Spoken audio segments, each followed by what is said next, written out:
Massive drama between Florida A&M and Alabama State right now after a PA announcer called the Alabama State plus-size dance team the new face of Ozempic. So this past weekend, Florida A&M and Alabama State played a football game. During a television timeout, the plus-size dance team known as the Honeybees from Alabama State performed.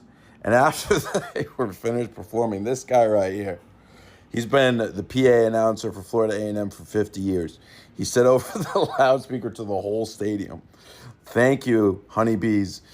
And I would like to announce you are now the new face of Ozempic." Congratulate them. They're now the new face of Ozempic.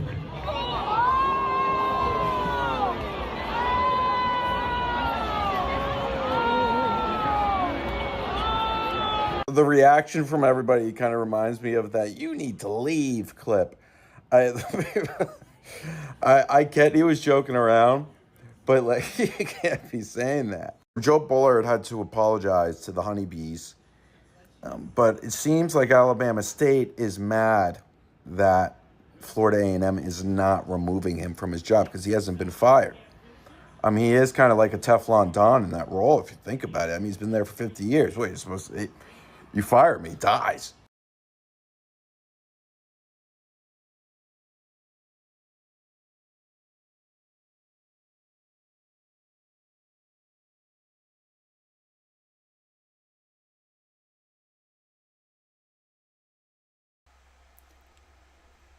Good evening, YouTube peoples.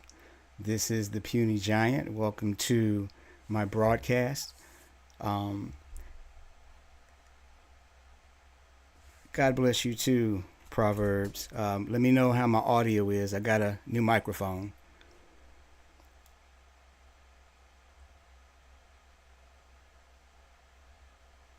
I'm still trying to adjust to this new way of doing things. I used to do recorded videos in the past, so this is my second broadcast, so bear with me. What up? Seiko BCV Book Chapter Verse channel. Glad to see you here. Great. Thanks for that feedback, Proverbs. So as you saw the title, Regard No One According to the Flesh Part 2. If you haven't seen the other video, please go look at my channel under the live section. You'll see the first part of this two-part series where I began to read a blog post that I wrote that I still have to break up into two parts, and I'll end up posting to my blog page soon. Still trying to figure out the best way to break it down, and I think I understand a good way to break it down. But we're going to be dealing with part 2 today. And upon further examination, and looking at it more, I figured out that there's actually a way to break this down. One is, and I'm talking about the entire blog post, one is the personal and spiritual reflection regarding the event that took place, to the video that I just played, the video clip. And I'll kind of give a review of what my interaction was with that, my experience was with that. But there's the personal and the spiritual reflection, and then there is the actual application, the social interaction related to, or what would be an appropriate social interaction related to that video. And the ideas that I gleaned from, really my further examination of that video. But started out explaining that when I was younger, I was a chubby kid. And I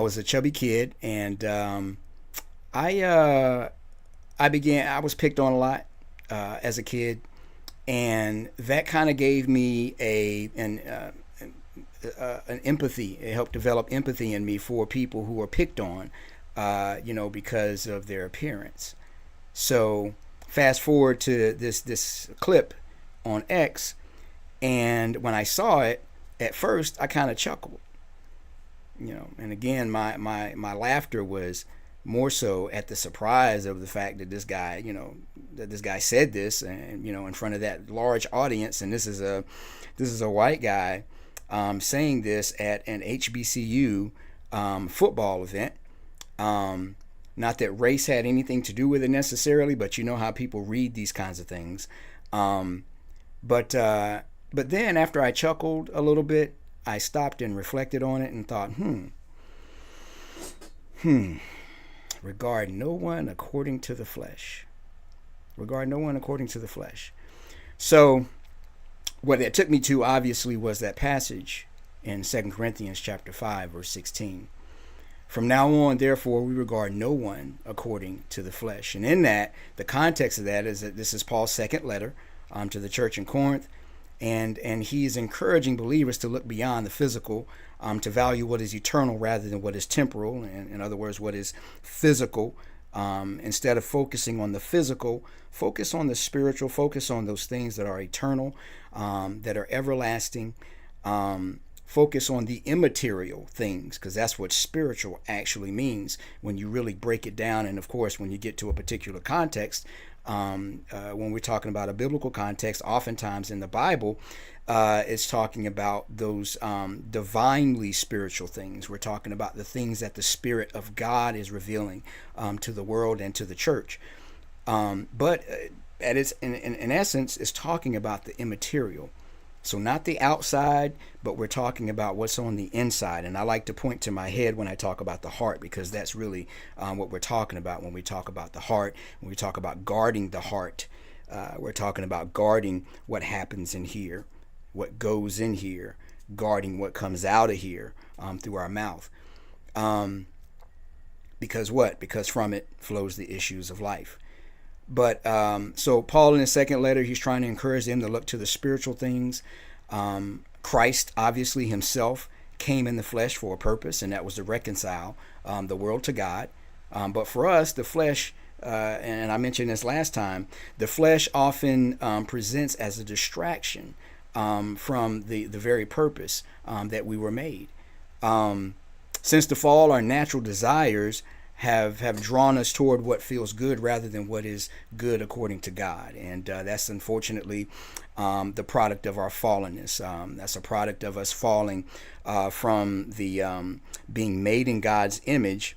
We're still made in God's image, but I like a rap lyric that I heard years ago. We went from imago Dei to imago deformed. So now that image is broken. So, picture in your mind the being made in his image. That wording that Moses uses is intended to get across the idea that we are to reflect God in some way. We are to reflect, we're to look like him in some way. Well, unfortunately, when it's broken, that image is deformed. And you think about a mirror. Sometimes we'll go to a fun house and we look in that fun house and we see the distorted mirrors, and it's all fun and games, watching ourselves and looking at ourselves looking all weird. But in reality, when we're at home and a mirror falls and it breaks, if it doesn't shatter to pieces, it's cracked. And now you look at yourself and that image is distorted.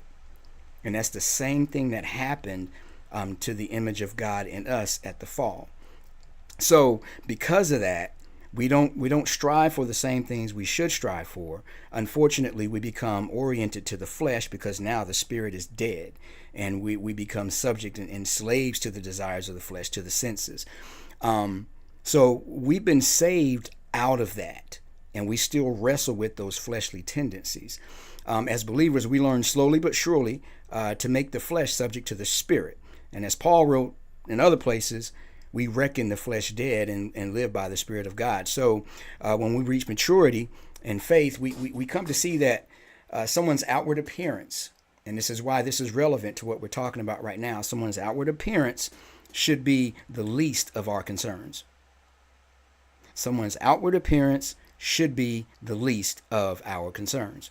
So I also went through some areas, some passages in Scripture where we see some narratives where we see there was an appropriate place for ridicule. There is.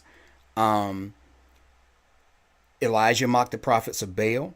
I went through that briefly. Not for who they were, but for their foolish worship of a false god. And we see that in 1 Kings 18:26 and 27. Jesus ridiculed the Pharisees for their hypocrisy, not their humanity, not what they appeared to be, but what they actually did and the beliefs that they held that led to, what they actually did. We see that in Matthew chapter 23. He said, you strain at gnats and swallow camels. You focus on these things, but you ought to be focused on these more important matters. So in either case, the ridicule is directed toward ideas and actions that oppose the truth. And that's what we need to be focused in on. Not toward the person's body, not towards their appearance, not because they're short, or tall, skinny, fat, whatever the case may be. It's not because of that. It's not because they're beautiful or ugly. None of that. It's because of the ideas that they hold to and the actions that those ideas produce. So I think I stopped, and I'm going to go ahead and pull this up. Let's see if I can transition to this. This is the actual blog post. Can y'all still hear me? Give me one in the chat if you can still hear me. I'm still getting used to this open source software.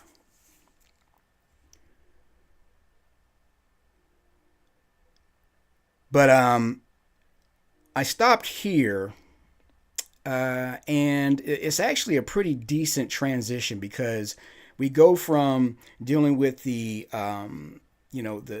spiritual aspect of this. We go from dealing with the appropriate ridicule and what that ridicule was directed toward.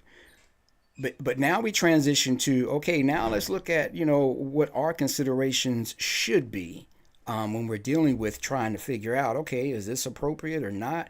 Oftentimes we know it's not appropriate. Most of the time we're just comfortable with it. But, sometimes, we should stop and pause and think. As I mentioned in the last live, a great philosopher once said, the unexamined life is not worth living. Even those small moments should be examined as a part of our circumspect walk, walking circumspectly, being wise and not fools. So thinking about these things, taking time to think about it, I think is very important. And it actually becomes an exercise in guarding our hearts against any potential foolishness and a foolish way of thinking. But we begin to think now about reasons why we should be more thoughtful about this. So I'll just continue reading from where we left off last time. And again, this is going to be put up. Hopefully I can get it up by the end of the week in 2 parts. And please visit the blog page. I'll post it probably in the comment. The description portion of the video of both videos once I get it published. But there is another non-biblical consideration. That consideration is our finite knowledge. Our knowledge is so woefully inadequate, sometimes it can be very apparent that we don't even know or at least consider what we don't know. And I find that to be the case a lot. And I try to guard my heart, my own heart, against any semblance of hubris or arrogance with this reality in mind, that there is so much that I don't know. I don't even know what I don't know oftentimes. And realizing that is a huge step. Having that sense of awareness about yourself, particularly when you're assessing something or someone else. Doesn't mean you don't know anything. It doesn't mean that you can't judge. Make sure you judge rightly, and make sure you judge according to godly biblical standards, and make sure you judge according to truth. And where there's absence of that, where there's absence of some sort of knowledge about an individual, about their heart, about their life experience, whatever it may be, there may be cause to say, okay, let me try to understand this individual. Again, it doesn't mean that there's never enough evidence for us to make a judgment, and a biblical, righteous judgment in a moment. But sometimes, especially when it comes to some of these more trivial things, like whether or not I should laugh at a joke because someone picked on someone else, sometimes it might be, an opportunity to say, well, let me try to understand first before I go wholeheartedly into this laughter, into this ridicule of this person.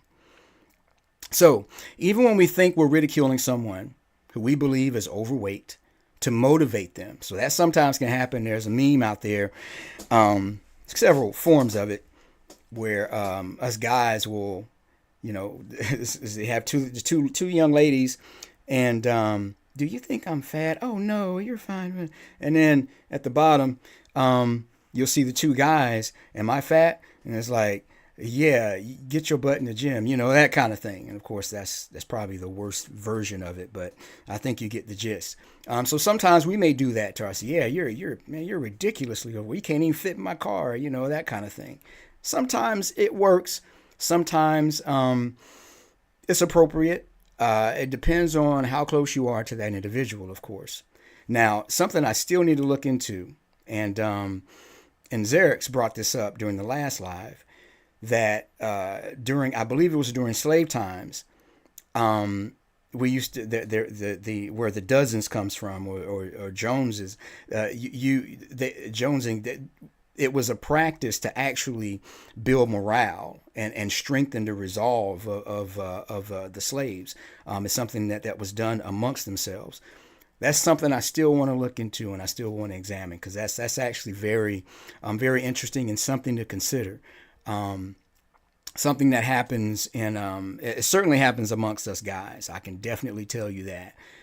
When you're in it with a group of guys, whether it's in a gym, in the military, whatever the case may be, that's going to happen a lot of times. On a sports team, it's going to happen. And us guys tend to receive it differently from women. But I'll digress from that. Again, even when we think we're ridiculing someone who we believe is overweight, to motivate them, we most often have no idea how they reached their current state.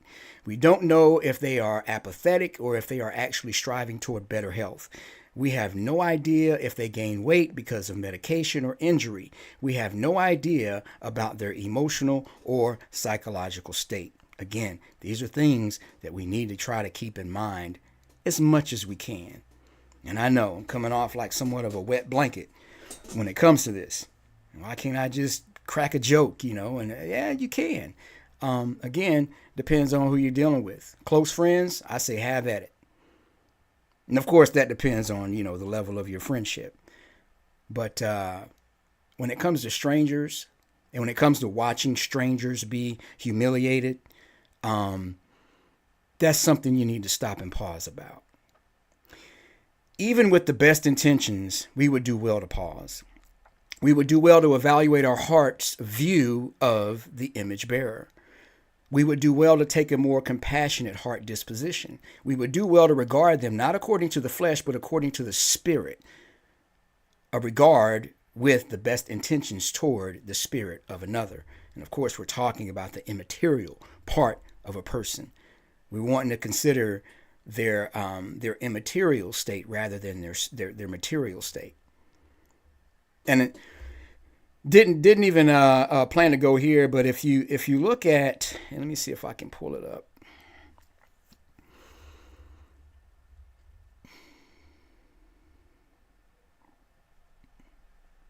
Bear with me for a second. Here we go. And I'm going to see if I can, maybe I can add this to the screen here real quick. This isn't as quick as the StreamYard and the Ecamm Live stuff, so bear with me. But I do want to put this up here. This is something that, as a matter of fact, Seiko, I'm about to go where we've been dealing with, and you've been dealing with regard to a particular post by someone related to the Civil Rights Act. Okay, I'm about to go there right now. But it's something that we definitely need to consider. And I want to put it up on the screen. So let me see if I can do that. Hold on.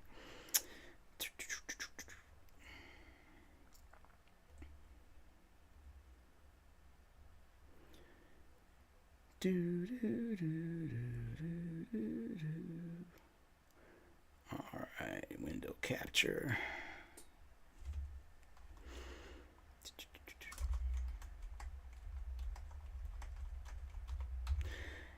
And I need to put this a link to this Bible software too. When you balling on a budget, Indiana internet. Yeah, man. Okay, yeah, I'm gonna go ahead and let me see. All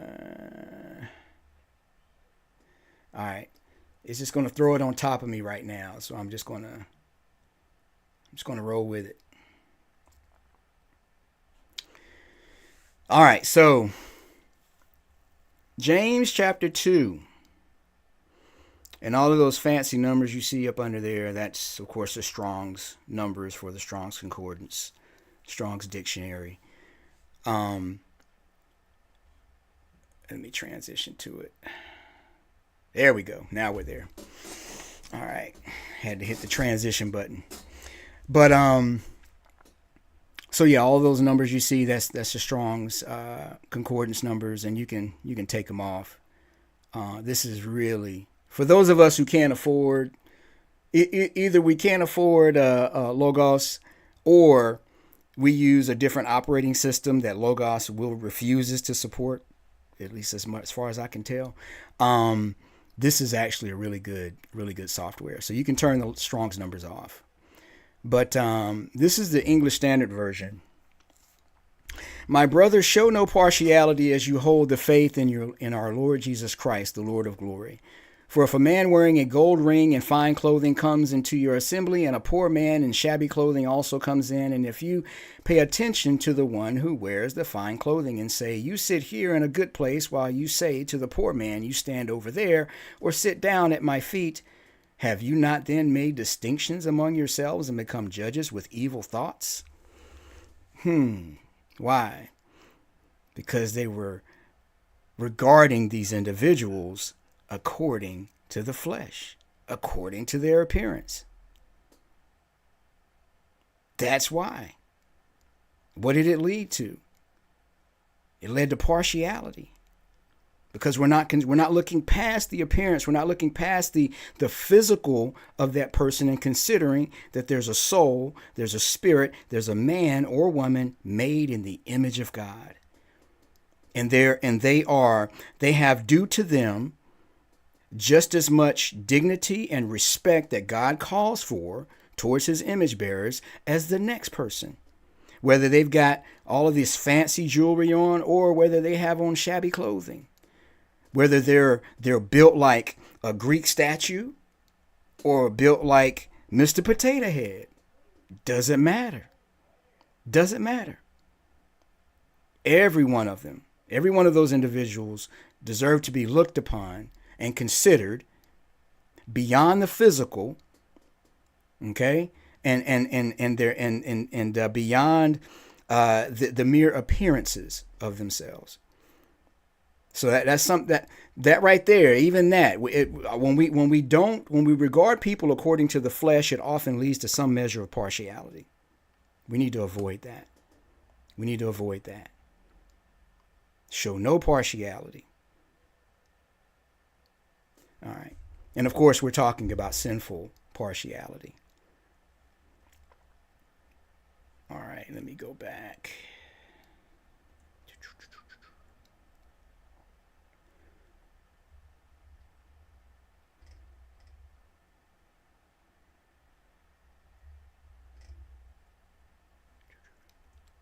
All right, there we go.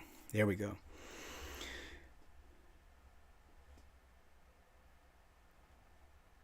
All right, so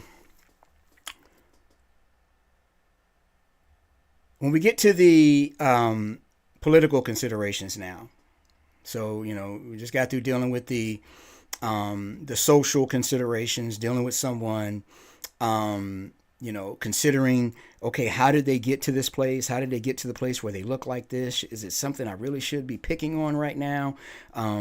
What is their mindset, their mentality? We need to try to understand those things, okay? But political considerations. And I actually delved into this a little bit during the last live. The United States of America has become far from united. Lines of division range from black versus white to Republican versus Democrat. There are more but I'll focus on these two to make my point. The stereotypes tend to be respectively blue hair and a nose ring, or a MAGA hat and Confederate flag in some form. These are extremes, but it actually gives my point more weight.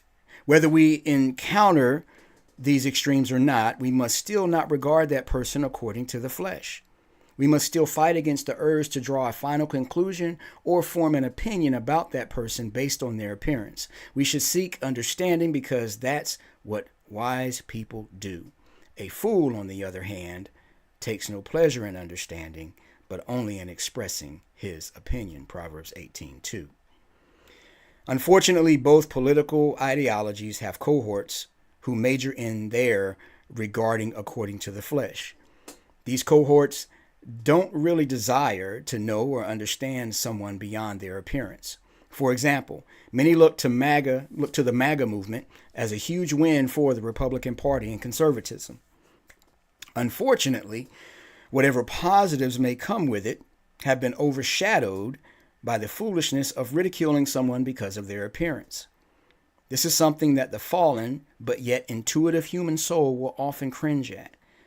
So because we're made in the image of God, even though that image is broken and distorted now, we still have somewhat of an intuitive feel for what's not right and what's not good. And obviously, when someone picks on us, we don't feel good about it. There's a reason for that, because we know that that person is not regarding us in the way that God would have them to, most of the time. This regarding of the flesh for sport or ridicule most often evokes a pathos that is so strong and overbearing that logos and ethos barely have room to breathe. It is not only a sinful practice, but it is also counterproductive.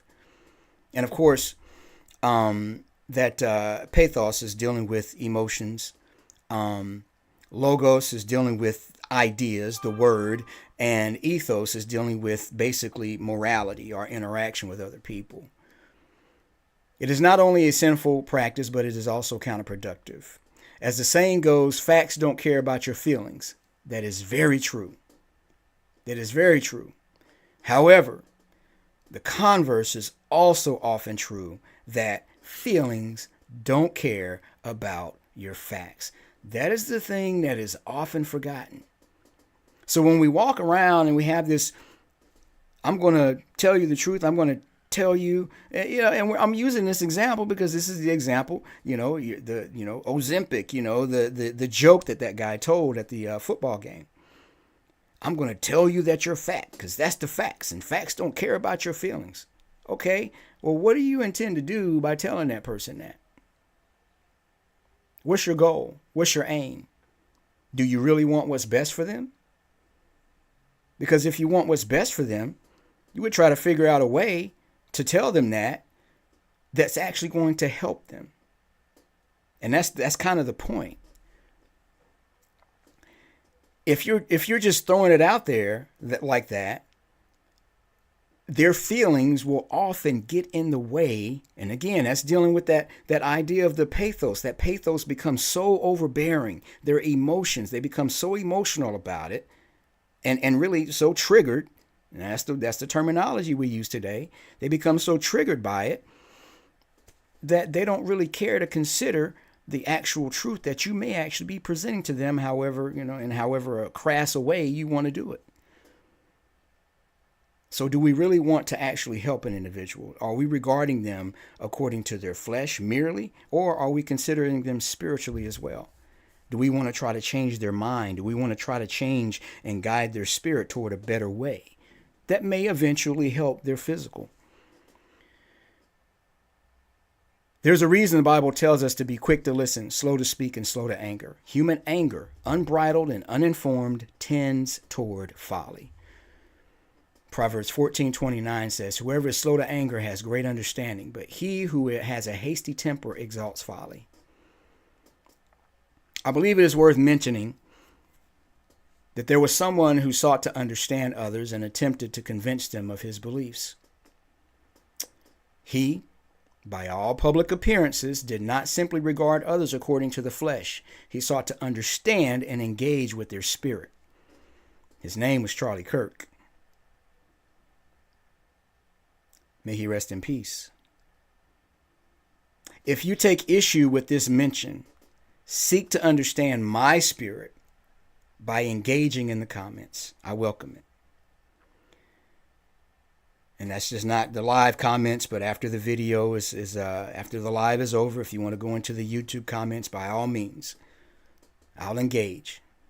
Let's have a conversation. I'll stop there for now.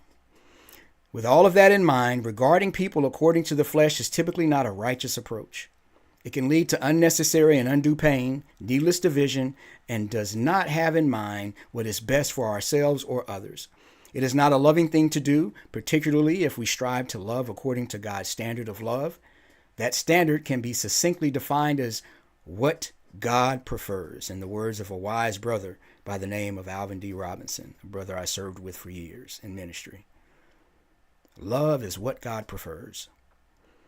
And I'll take this opportunity to present the definition that my first spiritual mentor, evangelist Joshua K. Hoskins, gave myself and my brother and my wife and anybody else he came in contact with. The definition of love, that agape love.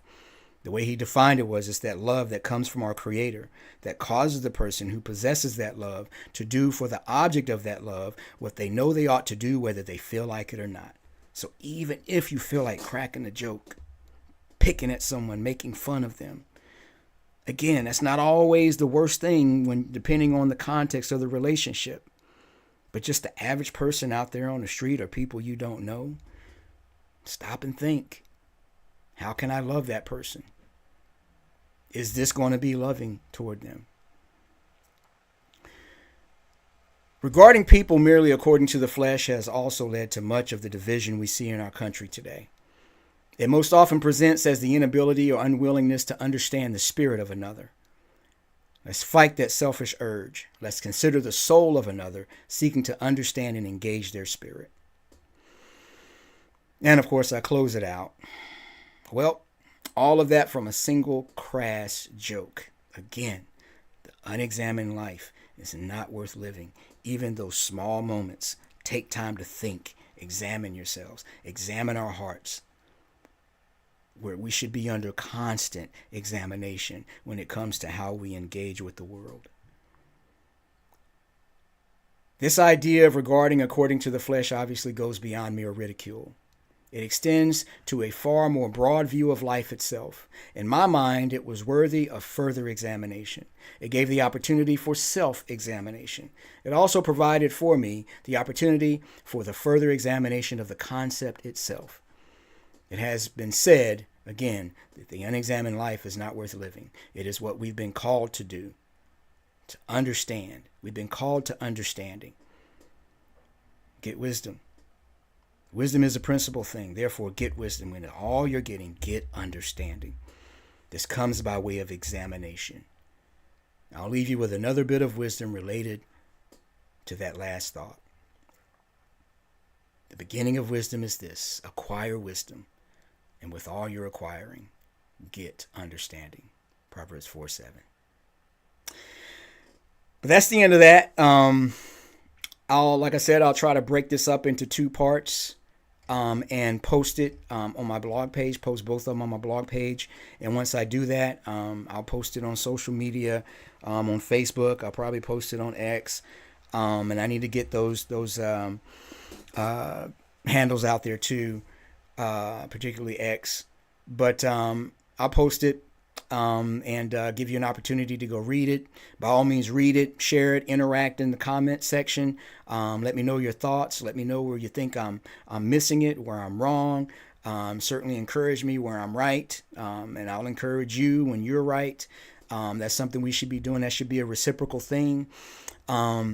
But definitely let me know what your thoughts are. And if we differ in opinion and in our thoughts on this matter, let me know. And maybe we can have a discussion and we can understand one another's spirit when it comes to this.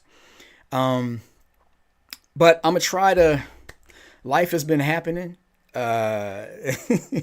Been a lot of stuff happening lately. So I'm going to try to get into a rhythm. It definitely won't happen this week, this coming week and weekend. Got a lot of stuff going on. We've had a significant death in the family, and we're going to be going through that grieving process this coming weekend and early next week.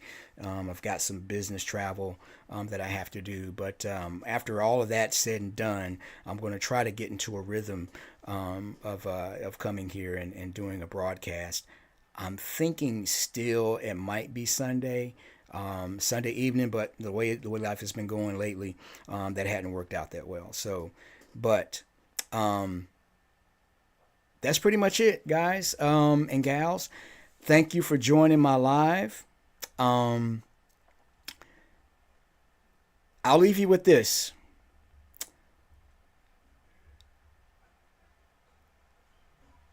Guard your heart.